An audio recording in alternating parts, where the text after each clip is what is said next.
তো নমস্কার বন্ধুরা, আমি শ্রীমন্ত আর হেল্পিং হ্যান্ড চ্যানেলে সবাইকে স্বাগত। তো আজকে যে দাদা আমার পাশে বসে আছেন, উনি কিন্তু বাংলাদেশ থেকে এসেছেন ব্যাঙ্গালোর নিমহান্স হসপিটালে ট্রিটমেন্টের জন্য। তো এখন বাংলাদেশ থেকে যারা ট্রিটমেন্টের জন্য আসবেন ভাবছেন, তাদের অনেকেই একটা প্রবলেম ফেস করছেন, ভিসা প্রবলেম এবং কিভাবে ট্রিটমেন্ট করাতে এতদূর আসবেন, অনেকেরই কিন্তু জানার বাইরে।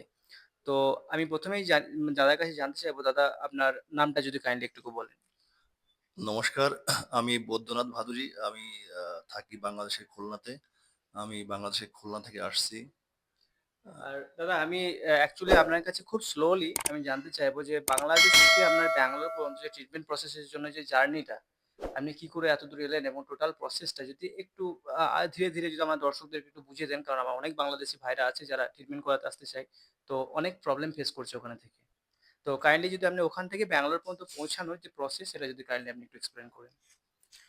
হ্যাঁ, বর্তমান বাংলাদেশে ভিসা পাওয়াটা খুব কঠিন। তো আমরা মেডিকেল ভিসার মাধ্যমে আ আ কলকাতা থেকে ম্যাঙ্গালোরে আসছি।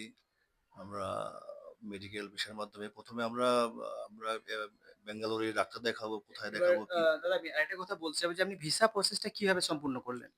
ভিসাটা আমরা এপ্লাই করি, নিজেরা এপ্লাই করি। এবং তারপর ঢাকা বসুন্ধরা গিয়ে ওইখানে যে visa centre, Indian visa centre ওখানে গিয়ে আমরা জমা দেই এবং আমরা ১ সপ্তাহের মধ্যে ভিসাটা হাতে পাই। Medical visa. আচ্ছা, আপনার ওটা ১ সপ্তাহের মধ্যে মেডিকেল ভিসা আপনি পেয়ে গেছিলেন। এক্ষেত্রে কিন্তু অনেকে আমি যেটা দেখছি দাদা, যে যাদেরকে এখানে অ্যাপয়েন্টমেন্টের ব্যবস্থা হয়তো হয়ে যাচ্ছে কিন্তু ওখানে ভিসাটা ক্যানসেল হয়ে যাচ্ছে বা ভিসা করতে পারছেন না। তাহলে আপনি যে ভিসাটা পেলেন সেটা কিভাবে পেলেন ভিসাটা? আসলে পেপারটা ডকুমেন্ট অ্যাকচুয়াল থাকতে হবে। যদি মেডিকেল পারপাস যে ভিসাটা নেওয়া হচ্ছে এটা যদি জেনুইন পেপার থাকে এবং পেশেন্ট যদি প্রবলেমেটিক হয়, তার যদি জেনুইন পেপার থাকে এবং তার ফাদার-মাদার যারা কি চাকরি করে, কি করে, তারা রিটার্ন আসবে কিনা এসব বিষয়ে অনেক কিছু সিদ্ধান্ত নিয়ে বর্তমান ইন্ডিয়ান ভিসা সেন্টার থেকে ভিসা ছাড় দিচ্ছে। তার মানে যারা ট্রিটমেন্ট করাতে আসবে তার প্রপার মানে ডকুমেন্টস থাকা দরকার। সঙ্গে যারা গার্ডিয়ান আসছেন বা গাইড আসছেন তাদেরও ডকুমেন্টস প্রপার থাকা দরকার। তারপরে আপনি ভিসাটা ওখান থেকে পাচ্ছেন। আচ্ছা, তারপর ওখানে ফার্স্ট আপনি কলকাতায় এসেছেন, কলকাতা থেকে আপনি ব্যাঙ্গালোর এসেছেন। তো এখানে মানে কি বেসিক্যালি কি ট্রিটমেন্টের জন্য এসেছেন? এখানে নিমহান্সে আসছি মূলত আ সাইকিয়াট্রিক ট্রিটমেন্টের জন্য আমরা এখানে নিমহান্সে আসছি। আচ্ছা, আচ্ছা। তো বিষয় হচ্ছে যে আপনি আজ বাংলাদেশ থেকে ব্যাঙ্গালোর পর্যন্ত পৌঁছেছেন। তো এক্ষেত্রে ব্যাঙ্গালোর আসার ক্ষেত্রে আমি আপনাকে কতটা হেল্প করতে পেরেছি? তো আমরা ব্যাঙ্গালোরে কোথায় উঠবো, কি করব, কোথায় দেখাবো এটা আসলে আমরা একটু আ সমস্যার মধ্যে ছিলাম। তো ফেসবুকে হেল্পিং হ্যান্ড এর যে পেজটা দেখি সেই পেজ থেকে মূলত আমি জানতে পারি যে এই ধরনের একটা পেজ আছে যেখানে মানুষকে হেল্প করা হয় এবং তাদেরকে গাইড করা হয় এবং সুন্দর মতো তাদেরকে সহযোগিতা করা হয়। সেই ভিডিওটা দেখেই মূলত আমি হেল্পিং হ্যান্ড এর যে অ্যাডমিন আ দাদার সাথে আমি যোগাযোগ করি এবং উনি আমাকে একটা আ মোটামুটি আশ্বস্ত করে যে, "আপনি আসেন।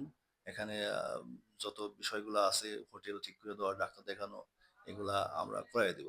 তার আশ্বাসের ভিত্তিতে আমরা এখানে ব্যাঙ্গালোরে আসি। আচ্ছা, আচ্ছা।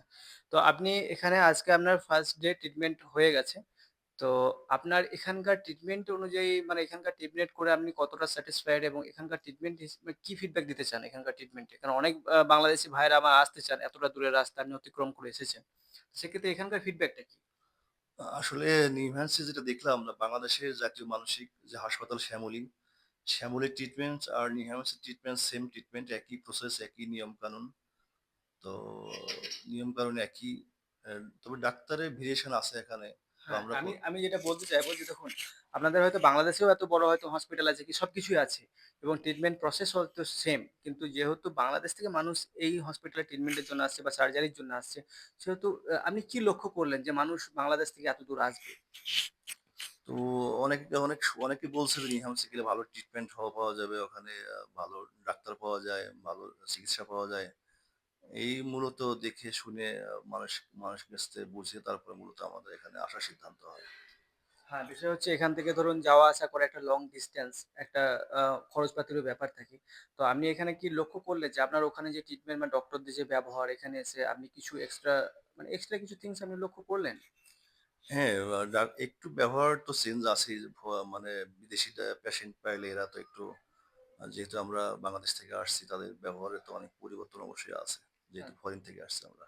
আচ্ছা, আচ্ছা। তো এখানে ট্রিটমেন্ট পেয়ে আপনারা কি মোটামুটি স্যাটিসফাইড? এখানে মানে আপনারা কি যথাযথ এখানকার ট্রিটমেন্টে খুশি হয়েছেন? আজকে ১ম দিন গেল। আগামী সপ্তাহে আমাদের আরেকটা ফলো-আপ আছে। আসলে তারপরে বলতে পারবো যে আসলে ট্রিটমেন্টটা কিরকম হলো বা মানে কতটুকু কিওর হতে পারবো সেটা নেক্সট বলা যাবে। আচ্ছা, আরেকটা জিনিস যেটা আপনার কাছে জানতে চাইবো, দাদার একটা নেক্সট ফলো আপ বৃহস্পতিবারের মধ্যে আছে, নেক্সট উইকে। তো আমাদের বাংলাদেশের দর্শকদের যেটা মেইন প্রবলেম হচ্ছে দাদা, সেটা হলো ভিসার প্রবলেম। তো আপনি যদি কাইন্ডলি ওনাদেরকে কিছু আপনার তরফ থেকে সাজেস্ট করেন, যাতে ওনাদের ভিসা প্রসেসটা একটু তাড়াতাড়ির মধ্যে হয়, বা অনেকেই আটকে আছে শুধু ভিসার জন্য আসতে পারছে না। তো আপনি ওনাদেরকে কি ওপিনিয়ন দিতে চাইবেন? ভিসার বিষয়ে বলব যে বারবার চেষ্টা করতে হবে এবং জেনুইন ভাবে চেষ্টা করতে হবে যে প্রসেস গুলো আছে। আর পেপারস গুলা যদি অ্যাকচুয়াল থাকে তাইলে এই ক্ষেত্রে ভিসা পাওয়ার সম্ভাবনা বেশি।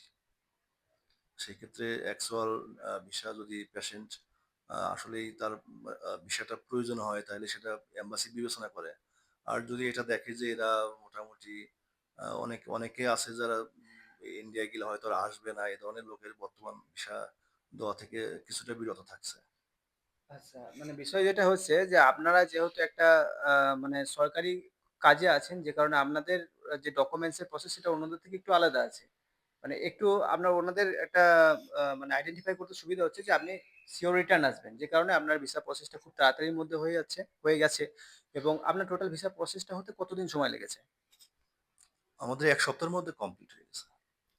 তো দেখতেই পাচ্ছেন দাদার কিন্তু ১ সপ্তাহের মধ্যে পুরো ভিসা প্রসেস কমপ্লিট হয়ে যাচ্ছে। অনেকে কিন্তু ২ মাস, ৩ মাস, ৬ মাস ধরেও ঝুলে আছে যারা ভিসা পাচ্ছেন না। কিন্তু ইনি যেটা বললেন, যদি আপনার ডকুমেন্টস অ্যাকুরেট থাকে আর আপনার প্রবলেম যদি যথাযথ হয়, তাহলে কিন্তু আপনি অবশ্যই বাংলাদেশ থেকে, ইন্ডিয়ান এম্বাসি থেকে আপনি কিন্তু ভিসা পেয়ে যাবেন। তো আজকে যতটা পারলাম দাদার কাছ থেকে আমি ওনার জার্নি সম্পর্কে জেনে নেওয়ার চেষ্টা করলাম। এরপরেও যদি কিছু জানার থাকে, তাহলে আপনার আমাদের বাংলাদেশ যে একটা হেল্পিং হ্যান্ড গ্রুপ আছে, সেই গ্রুপের লিঙ্কটা আমি এই ভিডিওর ডিসক্রিপশন বক্সে দিয়ে দেবো, এবং এই গ্রুপে এই দাদা ভদ্রলোক উনি অ্যাড থাকবেন। তো আগামী দিনে যদি আপনাদের কোনো প্রবলেম হয় বা কিছু জিজ্ঞাসা করতে চান, তাহলে কিন্তু গ্রুপের মধ্যে মেসেজ করতে পারেন, উনি যথাযথ রিপ্লাই দেওয়ার চেষ্টা করবেন। তো দাদা আপনার কাছে আমার লাস্ট একটাই কথা যেটা যে জানতে চাইবো, যারা বাংলাদেশ থেকে ইন্ডিয়া ট্রিটমেন্ট করতে আসছে, তো তাদেরকে আপনি কি ওপিনিয়ন দেবেন? যে এখানে এলে কতটা তারা স্যাটিসফাইড হবে, এবং আসার জন্য কতটা আপনি আবেদন বলবেন যে আপনার বক্তব্যটা কি? বাংলাদেশ থেকে ব্যাঙ্গালোর বিশাল একটা জার্নি, অনেক খরচের একটা বিষয় আছে। তবে এখানে আ রোগের ধরন এবং রোগের উপর নির্ভর করে আসা উচিত। ছোটখাটো কোনো বিষয় নিয়ে এখানে এসে অনেক সমস্যা বেশি হবে। সেক্ষেত্রে বড় কোনো প্রবলেম হলে বা ওখানে কিওর হচ্ছে না বা এই ধরনের কেস হলে এখানে আসা আসা দরকার আছে। এখানে ডাক্তার ভালো আছে। বড় হাসপাতাল আছে এখানে। এখানে অনেক অনেক রকম ট্রিটমেন্টের ব্যবস্থা আছে। আচ্ছা। তো তার মানে আপনি বলতে চাইছেন তাদের প্রবলেমটা একটু বড়, যে যেকোনো সার্জারি কেস যখন ওখানে ফেলিওর হচ্ছে, ওখানে আর পারছে না, তো তারপরে এখানে আসার প্রয়োজন আছে। তাছাড়া ছোটখাটো বিষয় এখানে কিন্তু আসার কোনো প্রয়োজন নেই। যেহেতু একটা লং ডিসট্যান্স এবং এখন ভিসার একটা প্রবলেম আছে, সেক্ষেত্রে ওই আসার সুযোগ নেই। তো সেহেতু যাদের একদমই খুবই জরুরি এখানে আসা, বা মানে কন্ডিশনটা খুবই খারাপ, তারাই একমাত্র কিন্তু এখন আসুন। কারণ আমাদের আপনাদের এখন ভিসার একটা প্রবলেম চলছে। তো যারা যতদূর পেরেছে ওনার দিক থেকে ভিসার প্রসেসটা কিন্তু ক্লিয়ারলি বলে দেওয়ার চেষ্টা করেছে। দাদা আপনাকে অসংখ্য ধন্যবাদ। এত সুন্দর আপনার মূল্যবান সময় দেওয়া আমাদেরকে, এবং আমার বাংলাদেশী ভাইরা যারা দেখছেন ভিডিওটা, ওনাদের কাছে অনেকটাই মূল্যবান। কেন ওনারা আসতে চাইছেন, আসতে পারছেন না। আপনি সেখান থেকে কিন্তু ১ সপ্তাহের মধ্যে এখানে ইন্ডিয়া, ব্যাঙ্গালোর পৌঁছে গেছেন। তো দাদা অসংখ্য ধন্যবাদ। আমি চাইবো এখানকার মানে ট্রিটমেন্টটা ঠিকভাবে নিয়ে আপনি যেন সুস্থ হয়ে ফিরতে পারেন, আমি ঈশ্বরের কাছে কামনা করি। তো অবশ্যই অনেক ভালো থাকবেন, সুস্থ থাকবেন, এবং আমার দর্শকদের এবং আমাদের হেল্পিং হ্যান্ডের সাথেও আপনি আগামী দিনে থাকবেন। যারা বাংলাদেশ থেকে আসতে চাইছে, তো তাদেরকে আপনার তরফ থেকে যতটা হেল্প এবং ইনফরমেশন দেওয়ার, সেটা দিয়ে সাহায্য করবেন।